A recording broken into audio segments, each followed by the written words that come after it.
नमस्कार दोस्तों, पहला प्रणाम। मैं नारायण रावत। आज सोशल मीडिया के माध्यम से कहना चाहता हूं कि जागेश्वर धाम ज्योतिर्लिंगों में से एक महादेव का धाम है और महादेव के धाम की शोभा देवदार के वृक्षों से है, जिसे हम शिव पार्वती के नाम से भी जानते हैं। और सड़क चौड़ीकरण के माध्यम से जो 1000 से अधिक पेड़ों के कटान की सूचना अभी तक हमको मिल रही है, इसका हम विरोध करते हैं। ये हमारे लिए वृक्ष नहीं, साक्षात भगवान है।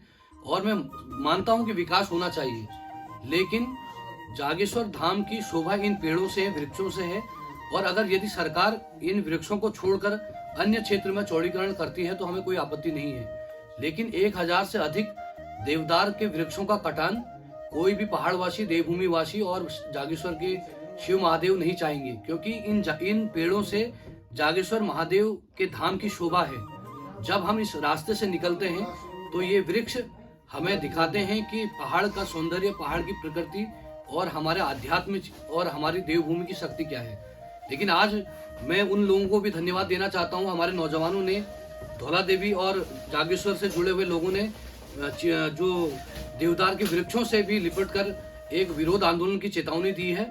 मैं उन साथियों से भी कहना चाहता हूं कि आप अकेले नहीं हैं, हम लोग भी आपके साथ खड़े हैं, क्योंकि विकास के साथ साथ हमें अपनी देवभूमि की आस्था, विश्वास, अपने जो देवभूमि की शोभा बढ़ाने वाले हमारे जंगल हैं और हमारे मंदिर हैं, उनको भी हमें देखना पड़ेगा। तो इसलिए अभी तो इस पोस्ट के माध्यम से केवल मैं अपने दोस्तों का समर्थन कर रहा हूं जो आंदोलन कर रहे हैं। साथ ही सरकार को भी चेताना चाहता हूं कि शिव महादेव जागेश्वर धाम के इर्द गिर्द जो देवदार के वृक्ष हैं उनसे छेड़छाड़ न की जाए। अगर आपको रोड चौड़ीकरण करनी है तो आप अपने इंजीनियर से सर्वे करवाकर उस क्षेत्र को छोड़ के दूसरे एरिया से चौड़ीकरण करवा के भी रोड निकाल सकते हैं। ये कहीं नहीं लिखा है कि आप केवल उसी सड़क से चौड़ीकरण करके 1500 वृक्षों को काट कर आगे निकलेंगे। अगर ये वृक्ष कट जाते हैं तो फिर जागेश्वर धाम की शोभा कहीं भी नहीं रहेगी। इसलिए मैं पुनः सरकार को आगाह करना चाहता हूँ और शासन प्रशासन को भी आगाह करना चाहता हूँ कि अगर आपने जागेश्वर धाम के इर्द गिर्द इन वृक्षों के साथ और उस क्षेत्र के पौराणिकता के साथ छेड़छाड़ की तो विरुद्ध आंदोलन होगा।